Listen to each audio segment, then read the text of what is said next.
नमस्कार दोस्तों, genius claims में आपका स्वागत है। दोस्तों, फिर एक वीडियो आपके लिए जिसमें हम चर्चा करने वाले हैं भूगोल के टॉप 27 ऐसे एमसीक्यूज जो बहुत ही इम्पोर्टेंट रहने वाले हैं परीक्षा में। तो वीडियो आप पूरा देखना, शुरू से लेकर आखिर तक, एक भी सवाल छूटना नहीं चाहिए। आप चैनल पर नए हैं दोस्तों, प्लीज़ सब्सक्राइब कर लीजिए और ऐसी नई वीडियो के नोटिफिकेशन के लिए बेल आइकन को भी दबा लीजिए। तो शुरू कर लेते हैं। पहला सवाल आता है, व्यापारिक स्तर पर किया जाने वाला विभिन्न प्रकार के फलों का उत्पादन कहलाता है? एपिकल्चर, सिल्विकल्चर, हॉर्टिकल्चर या मैरीकल्चर? पहले सवाल का सही उत्तर होगा हॉर्टिकल्चर, यानी कि ऑप्शन सी। अगला सवाल आता है, बागानी कृषि व्यापक है। ऑप्शंस हैं नील नदी घाटी में, कैरेबियन क्षेत्र में, कैलिफोर्निया में, मिसिसिपी घाटी में। बागानी कृषि है दोस्तों कैलिफोर्निया में, यानी कि ऑप्शन सी इसका सही उत्तर है। अगला सवाल आता है, कुजबास कोयला क्षेत्र निम्नलिखित में से किस राज्य में स्थित है? रूस, कजाकिस्तान, पोलैंड, यूक्रेन। कुजबास कोयला क्षेत्र है दोस्तों रूस में, यानी कि ऑप्शन ए इसका सही उत्तर होगा। अगला सवाल आता है, रूस बेसिन कोयला उत्पादक क्षेत्र किस देश में स्थित है? हंगरी, पोलैंड, जर्मनी या फ्रांस? तो ये स्थित है दोस्तों जर्मनी में, यानी कि ऑप्शन सी चौथे प्रश्न का सही उत्तर है। अगला सवाल आता है, ढाका प्राचीन काल में किस लिए प्रसिद्ध था? जूट, मलमल, हीरा या चावल?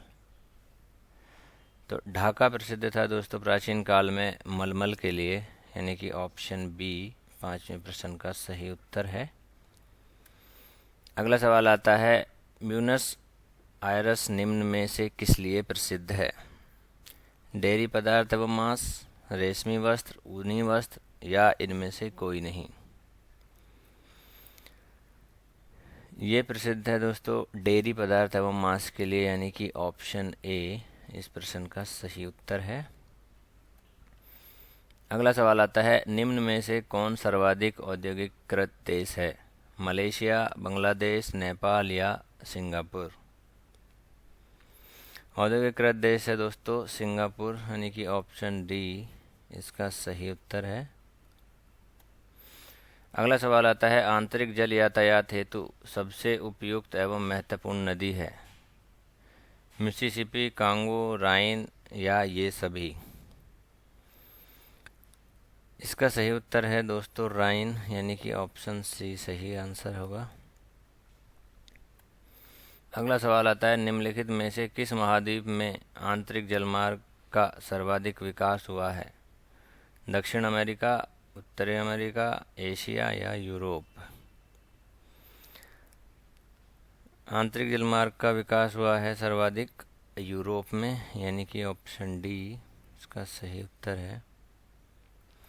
अगला सवाल आता है, सौर मंडल का सर्वाधिक गर्म ग्रह कौन सा है? बुध, पृथ्वी, शुक्र या मंगल? सबसे गर्म ग्रह है दोस्तों शुक्र, यानी कि ऑप्शन सी इसका सही उत्तर है। अगला सवाल आता है, पृथ्वी से निकटतम दूरी पर स्थित ग्रह है? बृहस्पति, बुध, शुक्र या पृथ्वी? पृथ्वी के निकटतम है दोस्तों शुक्र, यानी कि ऑप्शन सी इसका सही उत्तर है। अगला सवाल आता है, निम्नलिखित में से किस ग्रह को सुबह का तारा कहा जाता है? शनि, शुक्र, बृहस्पति या बुध? सुबह का तारा कहा जाता है शुक्र को, यानी कि ऑप्शन बी इस प्रश्न का सही उत्तर है। अगला सवाल आता है, निम्नलिखित ग्रहों में से किसे सौंदर्य का देवता कहा जाता है? शनि, बुध, बृहस्पति या शुक्र? तो सौंदर्य का देवता भी दोस्तों शुक्र को ही कहा जाता है, यानी कि ऑप्शन डी इसका सही उत्तर है। अगला सवाल आता है, सबसे अधिक चमकने वाला ग्रह है? मंगल, बुध, पृथ्वी या शुक्र? इस प्रश्न का भी सही उत्तर है ऑप्शन डी यानी कि शुक्र। अगला सवाल आता है, सूर्य की परिक्रमा के दौरान पृथ्वी सूर्य से अधिकतम दूरी पर किस महीने में होती है? मार्च, फरवरी, सितंबर या जुलाई? सबसे अधिकतम दूरी होती है दोस्तों जुलाई में, यानी कि ऑप्शन डी इसका सही उत्तर है। अगला सवाल आता है, सूर्य और पृथ्वी के मध्य अधिकतम दूरी होती है 4 जनवरी को, 4 सितंबर को, 4 दिसंबर को या 4 जुलाई को? अधिकतम दूरी होती है जुलाई में, तो इसका सही उत्तर हो जाएगा 4 जुलाई को, यानी कि ऑप्शन डी। अगला सवाल आता है, सूर्य और पृथ्वी के मध्य न्यूनतम दूरी कब होती है? 3 जून को, 3 जनवरी को, 3 सितंबर को या 3 दिसंबर को? न्यूनतम दूरी होती है जनवरी में, तो 3 जनवरी को, यानी कि ऑप्शन बी इसका सही उत्तर है। अगला सवाल है, पृथ्वी को उसके काल्पनिक अक्ष पर घूमने को कहते हैं? परिभ्रमण, घूर्णन, कक्षा या इनमें से कोई नहीं? काल्पनिक अक्ष पर घूमने को कहा जाता है घूर्णन, यानी कि ऑप्शन बी 18वें प्रश्न का सही उत्तर है। अगला सवाल आता है, पृथ्वी तथा सूर्य के मध्य सर्वाधिक दूरी किसके दौरान होती है? उत्तरायणांत, अपसौर, दक्षिण अयनांत, उपसौर? तो ये होती है अपसौर के दौरान, यानी कि ऑप्शन बी। अगला सवाल आता है, निम्न में से किसने पहली बार कहा कि पृथ्वी गोल है? अरिस्टोटल, स्ट्राबो, कोपरनिकस या इनमें से कोई नहीं? तो पृथ्वी गोल को सबसे पहले बताने वाले थे अरिस्टोटल, यानी कि ऑप्शन ए इसका सही उत्तर है।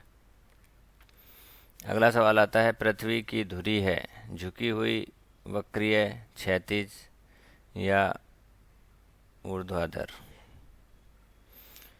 तो पृथ्वी की धुरी दोस्तों झुकी हुई है, तो ऑप्शन ए इसका सही उत्तर होगा। अगला सवाल आता है, किसमें पृथ्वी के अलावा अन्य जीवन की संभावना है, क्योंकि वहाँ पर पर्यावरण जीवन के लिए बहुत अनुकूल है? यूरोपा, चंद्रमा, मंगल या बुध? तो पृथ्वी के अलावा जीवन संभव जो हो रहा है वो है मंगल पर, यानी कि ऑप्शन सी 22वें प्रश्न का सही उत्तर है। दोस्तों, आपने अगर चैनल अभी तक लाइक नहीं किया है तो प्लीज़ वीडियो को लाइक कर दीजिए और चैनल को सब्सक्राइब भी कर लीजिए ताकि आपको नोटिफिकेशंस मिल सके। अगले सवाल पर चलते हैं। अगला सवाल आता है, सूर्य के गिर्द एक परिक्रमा के लिए निम्न में से कौन सा एक ग्रह अधिकतम समय लेता है? बुध, शुक्र, पृथ्वी या बृहस्पति? तो सबसे अधिक समय लेने वाला ग्रह है दोस्तों बृहस्पति, यानी कि इस प्रश्न का सही उत्तर है ऑप्शन डी। अगला सवाल आता है, निम्नलिखित में से कौन सा तारा पृथ्वी के सर्वाधिक समीप है? ध्रुव तारा, लुब्धक, सूर्य या अल्फा सेंचुरी? पृथ्वी के सर्वाधिक समीप जो तारा है दोस्तों वो है सूर्य, यानी कि ऑप्शन सी इसका सही उत्तर है। अगला सवाल आता है, निम्नलिखित ग्रहों में से किसके चारों ओर वलय है? ऑप्शंस हैं बृहस्पति, शनि, वरुण या अरुण? तो वलय है दोस्तों इसमें शनि के चारों तरफ, तो यानी कि इस प्रश्न का सही उत्तर है ऑप्शन बी। अगला सवाल आता है, शनि ग्रह के कितने उपग्रह हैं? 5, 10, 12 या 61? तो शनि ग्रह के उपग्रह हैं दोस्तों 61, यानी कि ऑप्शन डी इस प्रश्न का सही उत्तर है। अगला सवाल आता है, शनि ग्रह के चारों ओर पाए जाने वाले वलयों की संख्या कितनी है? ऑप्शंस हैं 6, 8, 10 या 12। तो वलयों की टोटल संख्या है शनि के चारों तरफ 10, यानी कि इस प्रश्न का सही उत्तर है ऑप्शन सी। आशा है दोस्तों आपको वीडियो पसंद आया होगा। सभी सवाल बहुत ही इम्पोर्टेंट होने वाले हैं दोस्तों। अगर आप चैनल पर नए हैं तो प्लीज़ सब्सक्राइब कर लीजिए और ऐसी नई वीडियो के नोटिफिकेशन के लिए बेल आइकन को भी ज़रूर दबाइए दोस्तों। धन्यवाद।